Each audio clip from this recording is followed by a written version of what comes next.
السلام عليكم ورحمة الله وبركاته دمان سومالي وين ملبو عالم كده في سكة جوكتان كارهان بريغ أفريقيا سومالي دا وقوي يا سومالي دا جبوتي يا سومالي دا NFD يا سومالي دا جلكشنات يا سومالي دا كونفربا إذا لهانتين بالسومالية waxaan idinku hambaleynaynaa haddaanu nahay dhalinta ku midowday riyada dhalinyarada Soomaaliyeed urashada sanad guuradii 6aad ee xuriyadda dalkani Somali Republic ama Jamhuuriyaddii Soomaaliyeed oo si dhab ah dibadda loogu taagay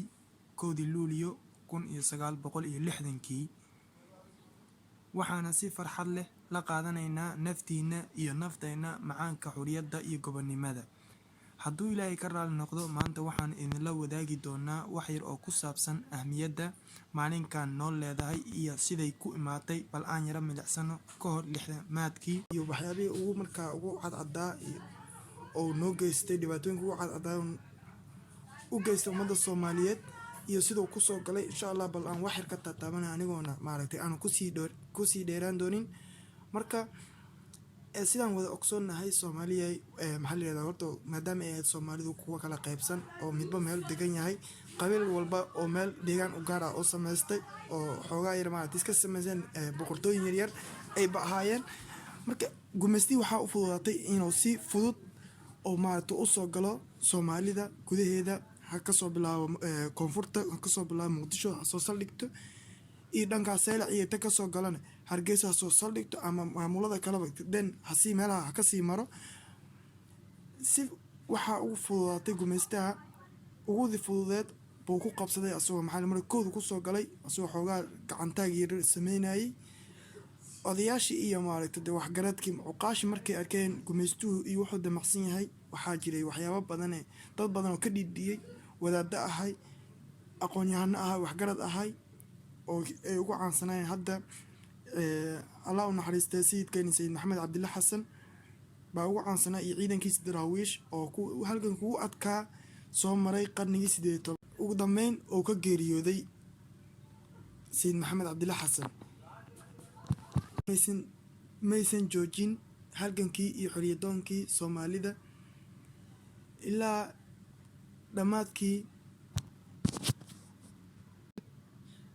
dhamaashihii dagaalkii labaad ee dunida xilliyadii afartameeyaadkii waxaa Afrika bilowday dhaqdhaqaaqyo loogu magac daray gobonimo doon maadaama Soomaalidu dagaalo ba'an la gashay gumeystayaashii xoriyad buuxdana ay ku keeni waayeen dagaal iyo qori iyo haddii xoriyad ku keeni waayeen waxay bilaabeen ay ku fikireen inay sida ummadaha kale ee Afrika ay baadigoob u galaan aayahooda iyo gobonimadooda ayagoo maraya habdhaqan ah siyaasad iyo inay wada hadal wax kasta kaga dhameeyaan isticmaalka waxaana lagu dhawaaqay 15 May 1943 magaalada Muqdisho ururkii SYL ama Somali Daljafentu ee loo yaqaanay ururka dhalinyarada Soomaaliyeed ururkan hadafka ugu weyn ee loo aasaasay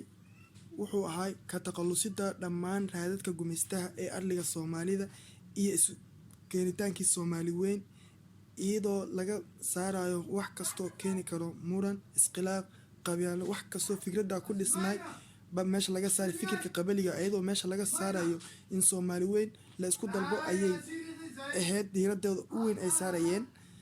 sidoo kale waxaa isla 2 sano ka bacdi markii British Protocol ku kala wareejiyay labadii gobol ee NFD iyo gelinka shanaad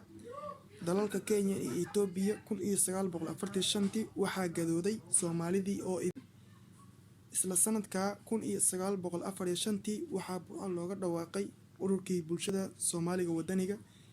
ee loo soo gaabin jiray SNL waxayna labada urur ay ku mideysnaayeen sideen iskaga qaadnaa gumeysiga isuna keennaa Soomaali weyn oo idil. Waxay dhafar iyo soo jeed u galeen buur dheer u fuuleen sideen xorriyadda uga noolaanaa sideen gaalkan dabada cad aan kheyraadkeena uga ceshanaa. 12 sano kadib aasaasankii SNL iyo SYL waxay ku guuleysteen dadaal dheer, juhdi dheer, dhibtoon dheer in laba ka mid ah bahweynta Soomaalida ay guul la taaban karo ka gaareen isticmaalkii Talyaaniga iyo Britishka, isla markaana dhidibada u taagay hal dowlad oo lagu magacaabo Jamhuuriyadda Soomaaliya ama Somali Republic. Sanadku markuu ahaa 1 Luulyo 1960, waxaana si niyad ah bilaa shuruud ah u midoobay labada ummadood Muqdisho iyo Hargeysa. SNL iyo SYL labada xisbiba intaa way ku midoobeen. Labada xisbina intaa fikirkooda kumausan tanaasulin, kumaysan ekayn inay labada keliya xuquuqdooda ay soo dhiciyaan iyo gobonimadooda ee waxay baadigoob kale ugu baxeen walaalihii kale ee naga maqnaa ilaa labada xisbi ay burbureen 1969 kadib xukuumaddii militariga. Intaas waxaan kusoo koobayaa dib u milicsigii intii aan ka garan karay halgankii xorriyadoonka Soomaalida. maadaama aan waqtiga aan rabo inaan ilaalisho muxuma in la isweydiiyo yaa ku macaansaday mirihii dhalinyaradu dhiigooda ku waraabiyeen si ay si wacan ugu baxaan, yaa harsaday harweynihii ay tallaaleen SNL iyo SYL, yaa xurimo qaatay. halahaas su-aalo oo maskaxdayda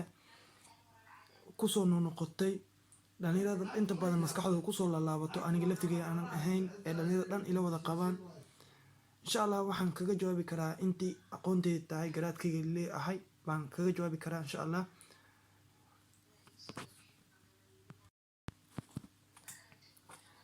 ani ahaan intii garaadkayga ah waxaan uga jawaabi karaa odayaashii dhashay dhowr sannadood xorriyadda ka hor ayaa cunay mirihii geedkii dhiigga lagu waraabshay, si uusan macaankiisu uu noo soo gaarin ayay ka waraabiyeen oomo. waxay harsanayeen geedkii nafta loo huray, waxay harsanayeen ilaa 1990kii, kadibna dab caleemaha iyo jiridda uga shideen si aan loo harsan weligii dambe, ama xitaa uusan u soo dhalan bay dab caleemaha iyo uga shideen jiridda. keliya waxaa xorriyad buuxda qaatay intii nooleed 1960kii ilaa 1991dii. intaaba waxay qaadatay xorriyad buuxda, balse xorriyadda waxay ka qaateen gumeysi bay ka qaateen, laakiin maskaxdooda waxaa ku jirtay qabqable iyo qabyaaladii balaayada weli markaa maskaxdooda ku jirtay. gumeysi markay iska xoreeyeen, hadda waxay cudurkay wadeen waxay ugu talagaleen ayaga cudurka inaysan ku dhaqmin ee caruurtooda iyo dhalaankooda ay usoo gudbiyaan, si ay ayagu u noqdaan shidaalkii iyo maxaa la yidhaahdaa jantasiirkii lays dul saaray ee in la daaro la rabay, si u noqdaan bay dhalinyarada ku wareejiyeen ee ubadkay dhaleen. waana ogtiinba ilaa haddadan aan garanayno, weliba xataa odayaashii qaarka markaa noolaayeen sidii waddanka u qasayaan iyo kuwii markaa dhashtay wax maantay na qasaye maaragtay horumarka noo diidan 90ka nagu haysto, maxaa la yidhaha qabiil hebel waa qoraa hebel waa qara wax nagu hayo dhan waa raggii markaa noolaa. ilaa ayna gaarsiiyeen gumeysi maskaxiyan ah oo ah in xagga garashada nagala diriro, dalkeena wixii la rabo laga keeno, in inta badan nagala xado, in inta hanti badan nagala xado, dabadeed in yaroo ceyr ah dib nagula celsho. kaba soo gudubtaa ka dhalinyaro ahaan dal iyo dad xur ah ayaa dabaaldego. waan ku daalnay dabaaldeg, mana muuqato xorimo dhab ah. goormaan gumeysi ka xoroobeynaa? sidee dalalka shisheeye qabiil, qabqable, daniiste, doqon, jahli, gaajada intaba shimeen ka baxnaa? sideen uga baxnaa? insha Allah taana jawaabaheeda waxaan la kaashanayaa dhalinyarada ila da'da ah, aqoon-yahanada ah.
تيبا بشانو ما بشي بلايا حجاب تيبا ما بشي عدوغي تقايا عالم كوي برتا ما بشان آبائي يا أبي شيبا ما بشان كم بسينا كرامة كتاقيبا ما بشان سودان دولة دول وضع السلام يبا هدو سودان قاري على كني سادة السيدي سقاشان انتو تقايا نسيت فيقا كوعي واو